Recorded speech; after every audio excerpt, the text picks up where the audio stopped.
د افغانستان اسلامي بانک په مالي تمویل سره خپل کرنیز کاروبار پراخ کړی. آیا تاسو کروندګر، تولید کوونکی او یا هم کرنیز شرکت یاست چې د خپلې سوداګرۍ پراخولو په لټه کې یاست؟ د افغانستان اسلامي بانک د کرنې په سکتور کې د ټولو متشبثینو او صنعتکارانو لپاره د مرابحې د تمویل په وړاندې کولو سره په توکو او اجناسو ته د لاسرسي په برخه کې چې تاسو ورته اړتیا لرئ مرسته کوي. د کرنیزو محصولاتو د تولید شرکت مالداري د کرنیزو محصولاتو د پروسس، ساتنې او ذخیره کولو اسانتیاوي، د سرې صنعت او شرکتونه او د غالۍ اوبدلو صنعت.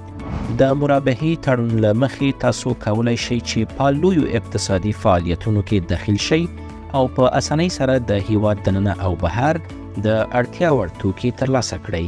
تاسو کولی شئ چې زموږ د پیرودونکو د خدمتونو شمیرې 21 ته زنګ ووهئ او د افغانستان اسلامي بانک د مرابحې تمویل څرنګوالي په اړه نور معلومات ترلاسه کړئ.